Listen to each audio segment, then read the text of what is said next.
예, 멀리 케냐에서 이렇게 또 발표를 해 주시러 참가해 주시는 임장희 박사께 일단 너무 감사하다는 말씀을, 정말로 감사하다는 말씀을 드리고 싶고요.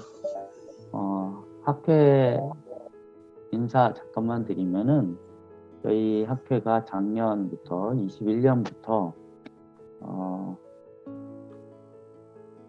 지금 2년째죠. 2년째 코로나 때문에 덕분에 이런 온라인 세미나 행사를 계속 하고 있습니다.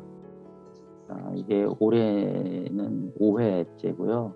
작년에 6회를 했었고, 제 생각에 올해도 한 번 정도 더 해서 총 6회 온라인 학술 세미나를 할 수 있을 거라고 생각하고 또 해야 된다고 생각합니다. 오늘 모시는 임 박사님에 대한 소개나 이런 거는 바로 사회를 맡아서 진행하실 권구순 학회 연구 위원장께서 얘기를 해 주실 거니까 저는 그 얘기는 빼고요. 학회가 올해 40주년 맞아서 여러 가지 준비도 하고 있고 그러고 있습니다. 여러분 많이 도와주시고 또 잘 될 수 있으면 좋겠어요.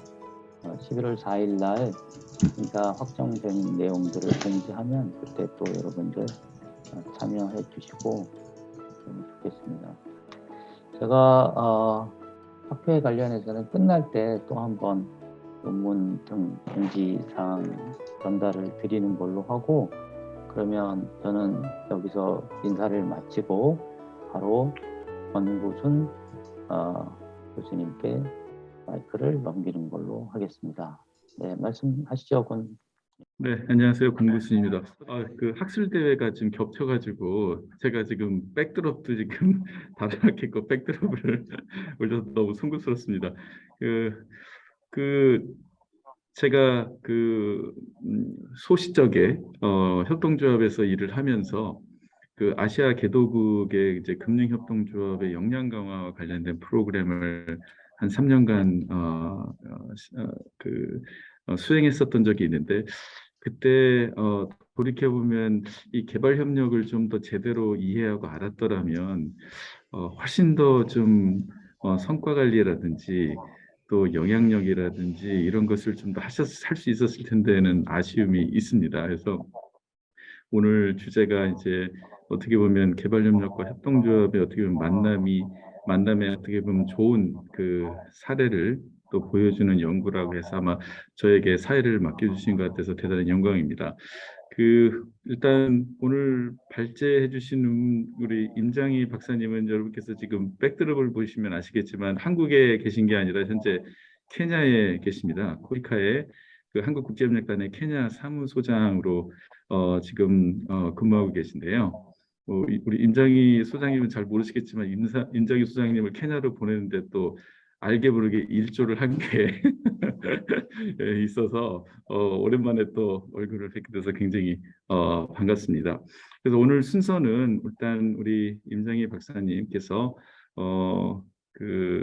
쓰신 논문을 한 20분 정도 발표를 해주시고 조금 더 시간을 쓰셔도 되겠고요. 또 오늘 토론은 또 우리 농업개발협력 쪽에 또 굉장히 전문가로 전에 이제 농촌경제연구원에서 또 그 부연구위원으로 근무를 하셨고 지금 현재 또 새로운 컨설팅을 또 대표로서 우리 한국의 농업개발협력에 또 중요한 역할을 담당하시는 우리 이호정 박사님께서 토론으로 참여를 해주셨습니다. 그래서 토론을 부탁을 드리고 나중에 이제 플로어에 우리 그 학회 회원님들께서 또 질의응답하는 시간을 갖는 걸로 해서 한 1시간 시간을 계획을 가지고 진행을 하도록 하겠습니다. 자, 그러면 우리 임장희 소장님이 더 입에 익숙하긴 한데 오늘은 또 학술대 또 세미나로 또 오셨기 때문에 우리 임장희 박사님께서 그럼 발표를 시작해 주시겠습니다. 안녕하세요. 그러니까 케냐 사무소 소장으로 있는 임장입니다. 제가 아프리카에서 개발 협력을 하게 된 계기가 참, 뭐 저 혼자 힘이라기보다는 일단 장 교수님께서 다리를 놔주시고 또 그런 인연이 돼서 협동조합 문외한이었는데 또 실무를 하고 또 공부까지 하게 돼서 여기까지 왔고요. 우리 반가운 얼굴들이 많아서 너무 감사합니다. 우리 공 교수님께서 또 저와 그런 인연이 있는지는 또 세상 몰랐습니다. 감사드립니다. 오늘 제가 발표드리는 내용은 제가 가나대학교 이제 사업을 관리를 하면서 가나대학교에서 박사과정을 좀 같이 기회가 돼서 진행을 했습니다. 그래서 박사 논문, 학위 논문의 내용을 이제 일부 좀 정리를 한 것입니다. 그리고 데이터는 그 프로젝트를 통해서 수집된 데이터인 것을 참고로 좀 말씀을 드리겠습니다.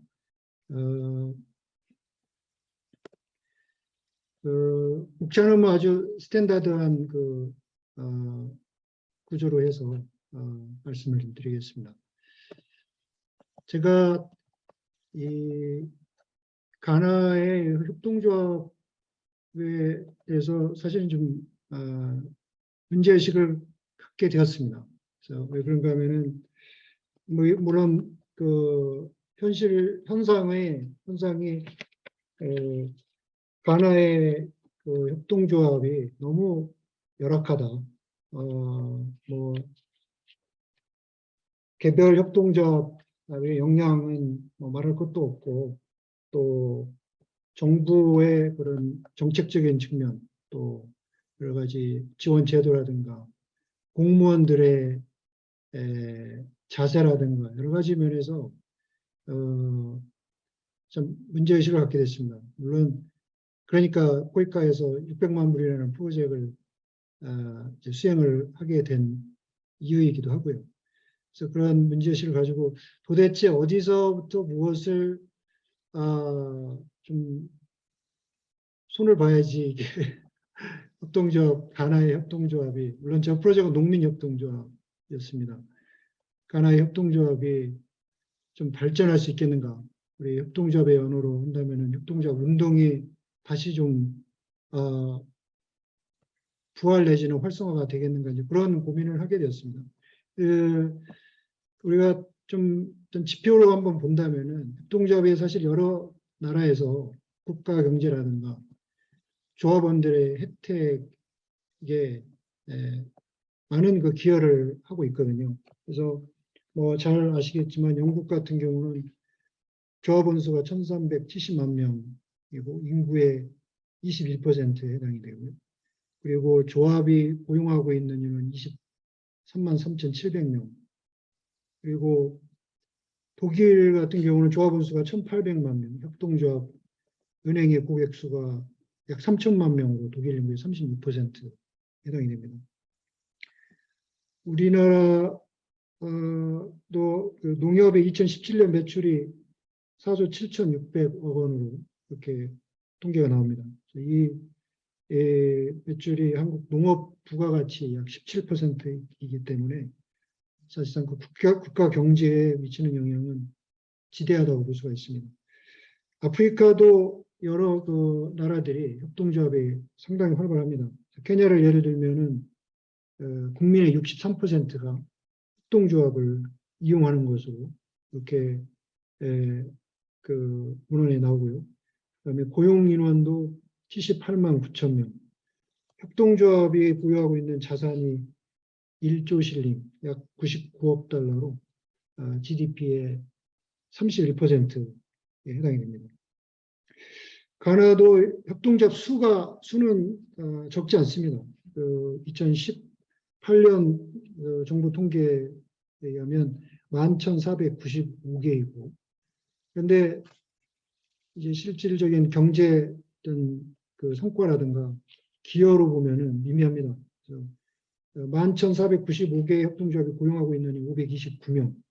또 제가 연구했던 저기 사업을 수행했던 농민협동조합 같은 경우는 그 유급 직원을 두고 있는 협동조합이 6.4%, 조합원당 연간 매출을 보면은 20달러입니다. 그러니까 1년에 조합원들, 이거는 뭐 순이익도 아니고요, 잉여도 아니고, 그냥 판매하는 그 금액으로 볼 때 20불이다. 그래서 가나의 협동조합의 역사가 1928년이니까 식민지 정부를 통해서, 영국 식민지 정부를 통해서 도입이 됐고요. 역사는 긴데 실제로 이런 그 기여도는 매우 약하다. 그래서 여러 문헌들에서는 그렇게 표현합니다. 가나의 협동조합이 왜 활발하지 못하냐? 그게 정부의 그 편협된 역할 때문이다. 여러 가지 의미가 내포되어 있는데요. 그 역사에 관계된 거는 좀 다음에 기회가 된다면 또 말씀드리겠습니다. 그 60년대 사실 그 코코아, 가나의 그 대표적인 수출 품목이 코코아입니다. 여러분들 초콜릿 많이 드시는데 그 가나 초콜릿도 보시면은 가나의 그 코코아가 거기 들어가 있습니다. 잘 보시면.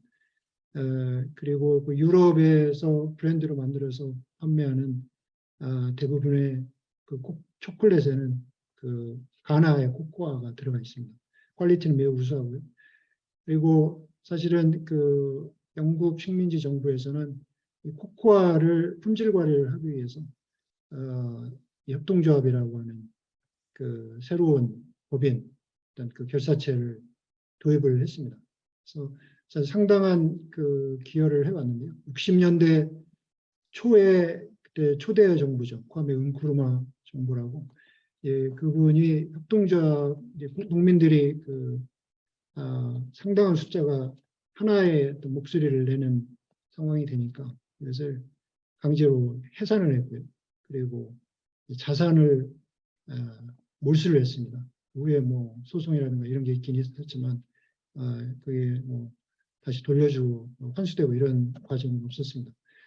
80년대에 들어서면서 그 이거는 뭐 전 세계적인 트렌드인데 IMF가 그런 그 구조조정 요구, 이건 스트럭처럴 무브먼트, 스트럭처럴 어저스먼트 이런 그 요구에 의해서 또 뭐 민간화하고 또 부패를 막고 등등 이런 요구에 따라서 규제를 좀 완화하고 그러면서 협동조합 수는 좀 많이 늘어나게 되었고요. 그래서 아까 말씀드린 대로 17년 기준 11,000여 개의 가나의 협동조합이 있습니다.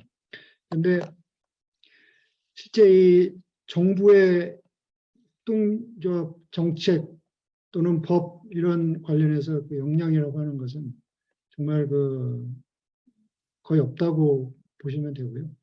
그 협동조합청이 그 협동조합 정책을 실행을 하고 그 다음에 그 협동조합을 지도하게 되어 있는 우리 군 단위까지 이렇게 지도하게 되어 있는 정부 조직인데 직원의 역량이나 예산 부족이라는 건 예를 들면은 직원들이 그 예를 들어서 도청에 있고 군에 가서 자기 일을 안 해요. 그래서 왜 안 가냐? 그랬더니 오토바이를 타고 가야 되는데 일단 오토바이가 없고 오토바이가 있다 하더라도 그 기름값을 안 준다. 그리고 내가 전화를 해서 또 확인도 하고 지도도 해야 되는데 전화비 안 준다. 그냥 그 도청, 원래는 군청에 가 있어야 되는데 도청에서 그냥 시간을 허비하는 일이 다반사였습니다. 물론 저희가 프로젝트를 하면서는 그런 변화를 좀 많이 하기 위해 노력을 했고 성과도 있다고 생각이 들고, 단적으로 또 한 가지 우리가 협동조합 보고서를 감사라고 하는 거, 이 감사라고 하는 것이 통제라든가 감독의 이런 물론 그런 기능도 있지만 잘 아시는 대로 감사라고 하는 거는 지도하고 또 바른 방향으로 이끌어주는 역량을 강화하는 면도 대단히 그 중요한 그 성격이라고 보는데요. 이런 감사를 재무제표를 일단 읽을 수 있는 공무원들이 보기가 매우 드물고요. 그런 상황에서 재무보고서를 작성하게 한다든가 또 감사를 하게 한다는 것이 현실적으로 매우 어려운 상황이었습니다. 물론 지금 저희가 북쪽에서 프로젝트를 했고 그 외의 지역에서도 사실은 아마 비슷한 아직도 이제 그런 상황이 아닐까 생각은 듭니다.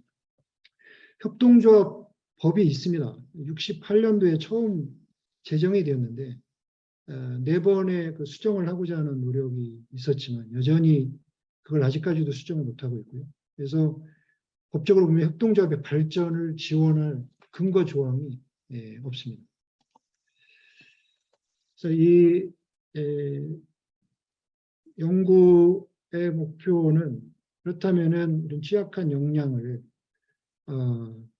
개선을 해야 될 텐데 도대체 뭐 여러 가지 관점이 있겠지만 정책의 일단 관점에서 과연 그 관련된 정책인자 무엇을 개선한다면은 협동조합 역량이 개선이 되겠는가라는 측면에서 그 인자를 한번 개량적으로 좀 확인을 했고요.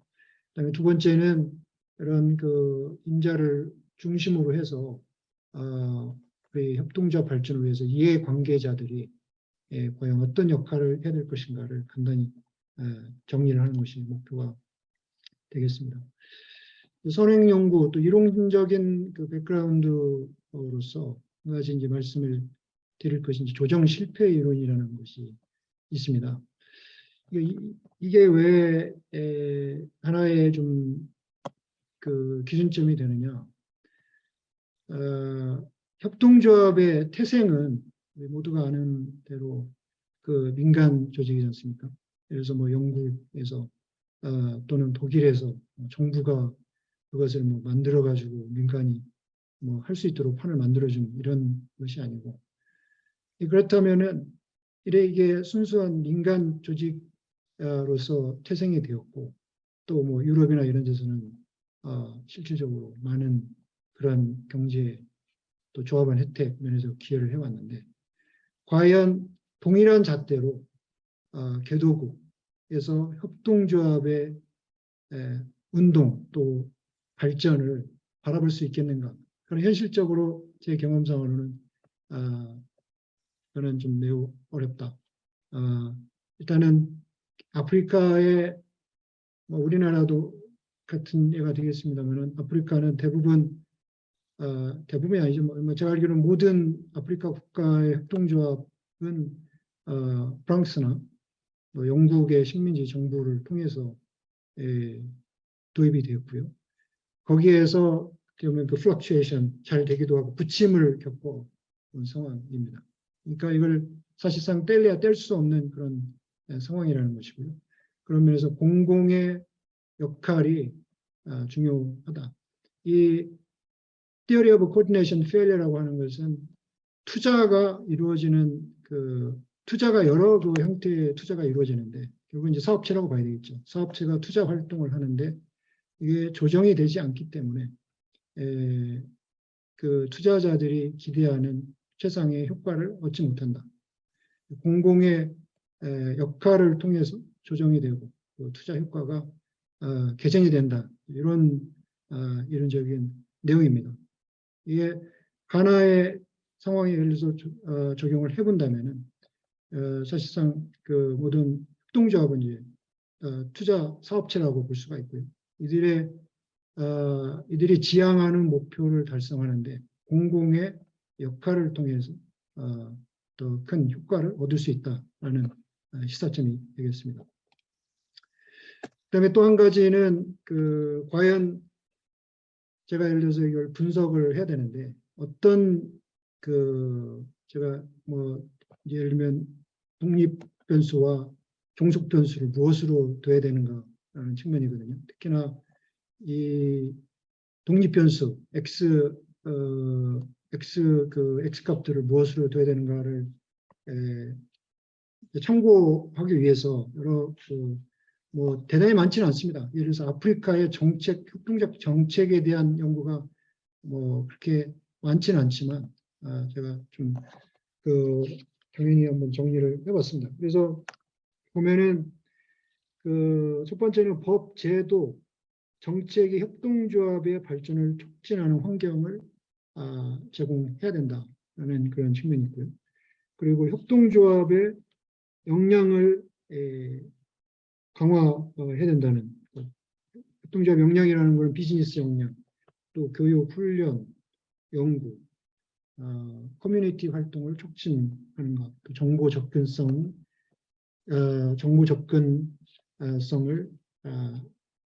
이제는 이제 정부 접근이 중요해지기 때문에 그런 면에서도 역량 강화가 되야 된다는 것.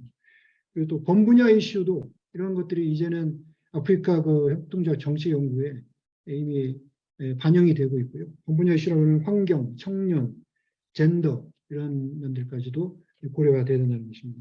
또 한 가지 저는 또 어차피 또 코이카에 있기도 하고요. 이 개발협력 파트너와의 협력이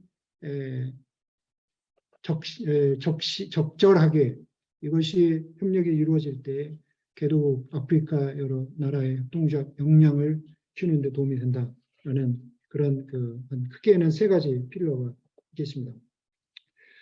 한 가지 더 제가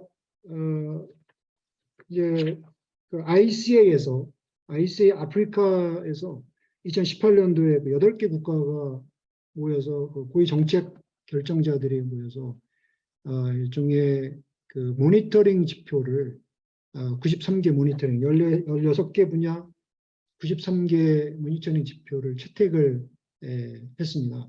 그 나라들이 탄자니아, 모리셔스, 리조트, 보츠와나, 에스와티니, 케냐, 루안다, 짐바브웨 이렇게 8개 국가입니다.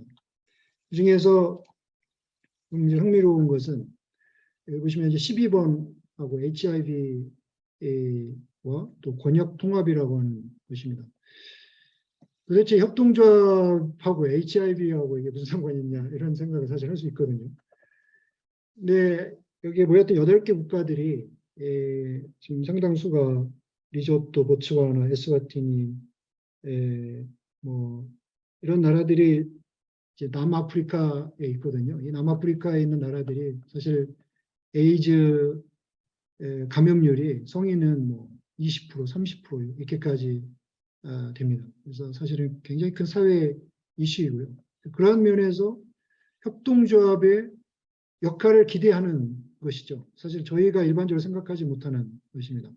또 하나 권역 통합이라고 하는 것은 아프리카의 경제 권역이 그래서 동아프리카 그 EAC 커뮤니티가 있고요. 남아프리카 경제 공동체 사덱이라고 물론 서아프리카에도 있고 여러 그 경제 공동체들이 있습니다.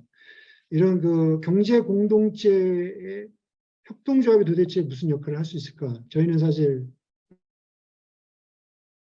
협동적 정책의 공무원들이 모여서 이런 협동조합의 역할을 기대하고 있다는 것. 이건 대단히 좀 흥미롭고 만약에 기간다면 향후에도 이런 면에서 실제로 그런 면에서도 협동조합에 기여를 한다면 또 하나의 또 새로운 토픽으로 또 연구할 수도 있지 않을까 그런 생각이 듭니다. 조금 더 가나에 스페시픽하고 저희 연구에 좀 더 말씀을 드리겠습니다. 데이터 분석 모델은 이제 순서형 프로빗 모델이라고요. 이게 비선형 다분산 회계에 흔히 사용되는 프로빗 모델을 썼습니다. 또 종속 변수는 이제 정책의 효과성입니다. 제가 99명의 그 공무원과 그러니까 94명의 그 협동조합 관련 공무원 서비를 했고요. 그다음에 5명은 관련 그 협동조합 은행 등에 근무하는 이분들에게 설문지를 통해서 의견을 수렴했습니다. 첫째는 종속 변수 Y값은 하나이며 정책의 효과성에 대해서 어떻게 보십니까? 매우 높다부터 매우 낮다까지 이렇게 이렇게 Y1이라고 하는 건 매우 낮다는 것이고 Y5라고 하는 것은 매우 높다라는 그 5개의 사실상 그 회계 모델이 만들어지는 것입니다. 독립 변수는 9개가 있고요. 협동조합의 혜택에 대한 가나 국민의 인지, 데이터의 최신성, 또 협동조합의 교육 수혜, 공무원의 교육 수혜, 등록 서비스의 효율성, 감사의 적절성, DOC가 협동조합 층입니다. DOC의 역할에 대한 이해, DOC와 공공기관의 원활한 협력, DOC와 원조기관 또는 NGO의 원활한 협력 되겠습니다. 좀 신속하게 진행을 하도록 하겠습니다. 말씀드린 그 변수들이고요. 그리고 데이터 수집은 말씀드린 대로 99명을 통해서 수집을 했습니다. 예, 설문 지고요. 그래서 이 첫 번째는 정책 진단에 대해서 평가를 하게 했고, 그다음에 개선 조치도 의견 수렴을 했습니다. 가나의 협동조합 정책이 효과적인가? 이것은 그 Y값 종속 변수에 대한 의견입니다. 그래서 매우 높다가 11%, 높다가 55%. 그러니까 나름 긍정적으로 많이 보고 있습니다. 그다음에 9개의 종속 변수에 대해서는 DOC의 역할에 대해서 각 정부 부처나 또는 가나 국민들이 잘 이해를 하고 있는가 3.9점으로 좀 상대적으로 높고요. 그 다음에 DOC와 원조기관 NGO와의 원활한 협력 이 두 가지가 좀 높은 편이고요.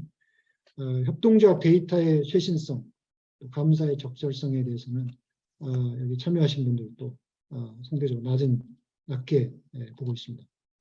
그래서 회계 분석의 결과를 보면은 그 협동조합의 효과에 그 결정하는 그 인플루언스하는 그 두 가지 인자가 결국은 그 어웨어니스인데 이것은 가나 국민들이 협동조합의 베네핏에 대해서 얼만큼 이해를 하고 있는가라는 거. 그다음에 또 하나는 이 오디트인데요. 그 DOC 공무원들이 오디트를 감사를 제대로 하는 것이 협동조합 정책에 유의미한 그런 상관관계를 갖고 있다, 그 인과관계를 갖고 있다라는 결과가 되겠습니다. 그 뭐 한계격과 마진 이펙트는 3.34, 4.48%이기 때문에 예를 들어서 10%, 20% 이렇게까지는 아닙니다. 제가 이제 왜 그 예를 들어서 20%, 30% 이렇게 다른 분석에서 나올 수도 있는데 이게 아무래도 또 설문이고 또 그렇다 보니까 진짜 어떤 데이터를 가지고 한다면은 좀 이런 그 상관관계도 더 올라갈 수 있다고 생각이 듭니다. 그 가나 협동조합 연맹이 사실은 이게 이제 에이펙스 바디거든요. 협동조합의 그 GCC라고 하는 가나 코퍼레이티브 카운슬 여기서 지금 홍보를 하고 있어요. 지금도 제가 최근에도 들어가 보니까 꽤 활발하게 하고 있고 20년부터 저희가 이제 프로젝트를 하면서 또 서로 협력도 했고 있는데 그러면서 지금 홍보를 하고 있고 그럼에도 불구하고 왜 이 가나에서 협동조합에 대한 홍보가 어떤 의미가 있나, 왜 중요한가, 또는 그동안에 무엇을 변화시킬 것인가에 대한 생각을 해볼 때 그래서 말씀드린 대로 가나 국민들에게는 이 협동조합은 굉장히 부정적인 것으로 각인이 되어 있을 수밖에 없다. 말씀드린 대로 다 자산을 몰수당했고 또 완전히 다 셧다운을 강제로 당했고 협동조합 은행도 사실상 그 협동조합 운동에 큰 역할을 해왔거든요. 그런데 91년도에 강제 인수를 했고 최종적으로 2000년도에 폐쇄를 했습니다. 그래서 이런 아픈 경험이 있기 때문에 여기에 대한 지속적인 그 인식의 변환이 노력으로 이어져야 한다는 생각을 합니다. 그것이 가나 협동조합 연맹에서 코비드가 그때 당시에 막 확산되는 시기였고요. 그래서 협동조합의 기본 가치 또 그 코비드 관련해서 협동조합이 할 수 있는 역할들 또 국민들이 어떻게 그 대응 수칙을 준수해야 되는지 등등을 홍보를 하고 있어서 매우 신선하게 다가왔었습니다. 감사에 대해서는 다른 연구자들도 이것이 협동조합의 성과를 개선하는 데 매우 중요하다는 것을 연구를 통해서 보여주고 있고요. 말씀드린 대로 감사를 수행할 수 있는 역량은 매우 부족하다. 그럼에도 감사를 원만하게 또 적절하게 활용을 하는 것은 매우 중요하다. 무엇이냐면 감사를 받으려면 300실링을 내야 됩니다. 우리 돈으로 제 기억에 한 15만 원 정도를 내야 되는데 이 돈을 낼 수 있는 내는 것조차도 이제 많은 조합들이 좀 부담이 좀 되는 거죠. 그럼에도 불구하고 감사를 요구를 하고 재무제표를 또 작성을 해야 되고요. 그런 제출을 하고 거기에 대해서 건강한 피드백을 받고 또 그런다면은 이게 선순환의 구조가 된다는 것이고 그래서 이 감사의 역량, 실제로 감사를 수행하게 하는 것이 상당한 그 변화를 유도하는 데 큰 역할을 한다는 생각을 합니다. 그래서 역량 강화도 해야 되고 공무원들 역량 강화도 해야 되고 감사를 해야 된다는 것도 사실 계몽이 많이 필요한 실정입니다. 정책 개선의 의견을 물어봤을 때는 협동조합의 정책에서 우선적으로 협동조합의 발전을 지원해야 된다. 이게 무슨 말씀이냐면 앞에서 말씀드렸지만 현재 법적으로는 감독과 통제만 있지 이 지원이라고 하는 개념이 명시화되어 있지가 않습니다. 물론 법 개정에 대한 그런 요구도 있고요. 그다음에 DOC의 역할은 무엇을 그렇게 굉장히 취약한데 어떤 면에서 DOC 역량을 강화해야 되느냐. 협동조합 교육, 훈련에서 DOC가 역할을 더 해주기를 바라고 있고요. 협동조합 운동 확산, 그러니까 GCC와 협력을 하고 또 개별 협동조합들과 더 인터랙션을 하고 또 익스텐션을 해야 된다. 이런 요구가 되겠습니다. DOC가 중요한 역할을 하는데 굉장히 중요한 역할을 하는데 그러면 DOC 뭐 다 필요하다고 하는데 여러 가지 많이 필요하겠지만 무엇이 우선적으로 필요합니까? 라고 봤을 때는 공무원들이 일을 할 수 있는 예산을 배분을 해달라. 중앙도 그렇고 도 단위, 군 단위까지. 그다음에 직원들이 퇴직을 하면 충원이 안 됩니다. 그러니까 계속 이렇게 인력이 줍니다. 충원을 해주고 또 교육을 시켜달라. 그다음에 DOC에 그러면 성과 잘 해야 되는데 그러면은 잘한다는 것을 무엇으로 볼 수 있겠는가? 이런 지표를 물어봤을 때는 유효한 등록증을 보호한 협동조합의 수입니다. 이게 무슨 의미냐? 유효한 등록증이라는 것이 1년이 지나면 이걸 갱신을 해야 되는데요. 갱신하는데도 돈이 들어갑니다. 그러니까 뭐 이런 유효한 등록증을 보유한 협동조합이 등록증을 보여달라고 그러면은 뭐 5년 전, 어떤 경우는 10년 전 이걸 보여주면 사실상 그런 법적으로 그 법인체가 아닌 거죠. 효력을 상실한 거기 때문에. 그럼에도 불구하고 요거 이 유효한 등록증을 보유한 협동조합에서 성과 지표로서 그 매우 제일 이제 선호가 되고요. 감사를 받은 협동조합에서 이런 순위 되겠습니다. 간단히 요약을 하면은 이 분석 계량 분석의 결과는 가나 협동조합 정책의 효과성을 제고하는데 협동조합의 혜택에 대해서 가나 국민들을 대상으로 그 인식을 올리는 것이 필요하다. 또는 공무원들의 감사 수행 역량을 강화하는 것이 매우 필요하다. 이렇게 이제 이야기 됩니다. DOC를 위해서는 예산 배분, 공무원 교육이 시급하다는 것이고, 그리고 DOC의 성과 지표로는 유효한 등록증을 보유한 협동조합의 수, 또 감사를 수감을 받은 협동조합의 수를 고려할 수 있다. 이런 말씀이 되겠습니다. 간략하게 우리 스테이크홀더별로 역할에 대해서 한번 말씀을 드리면은 DOC는 이런 그 캠페인에 좀 적극적으로 협력을 해야 됩니다. 이런 의식이 사실은 매우 약하고요. 또 애매한 구조이긴 한데 GCC의 그 직원들은 정부에서 또 월급을 받습니다. 민간 조직임에도 불구하고. 그래서 이 DOC와는 협력 내지는 또 약간의 어떤 감독 관계도 좀 있긴 하고요. 그러나 DOC가 캠페인에 적극적으로 협력을 해야 되고 또 공무원들의 역량 강화, 그다음에 협동조합 정책이라는 것이 그 국무회에서 승인된 정책이라는 것이 있었습니다. 2001년까지, 저기 2001년까지 있었는데 그 후로는 이 정책이라는 것이 만들어지지도 않았고 또 승인된 문서도 없고 그렇습니다. 그래서 이것을 다시 좀 추진을 해야 될 것으로 생각이 됩니다. 고용노동부가 실질적인 그 총괄 부처입니다. 이 법 개정을 위해서 노력만 하다가 그냥 계속 위야무야 되고 있는데요.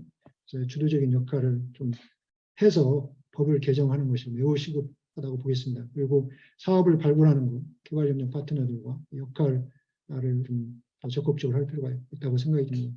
지방 정부는 여러 국이 있습니다. 협동조합국도 있고 농업국 또 그 소셜 서비스국 등등이 있어서 근데 이 국들이 협동조합 익스텐션에 다 관여를 합니다. 이게 코디네이션이 매우 중요하고요. 그리고 각 군 단위까지도 이 개발 계획이 있는데 여기 협동조합을 메커니즘을 활용하는 것이 매우 유용할 것으로 생각이 됩니다. 개발협력 파트너는 뭐 사실 코이카도 있고 시다, 캐나다도 있고요. 또 몇몇 NGO, 뭐 테크노서브 이런 데들이 있는데 좀 적극적으로 신규 프로젝트를 발굴해야 되고 상호 간의 협력도 좀 필요하고요. 그 공여기관들 간에.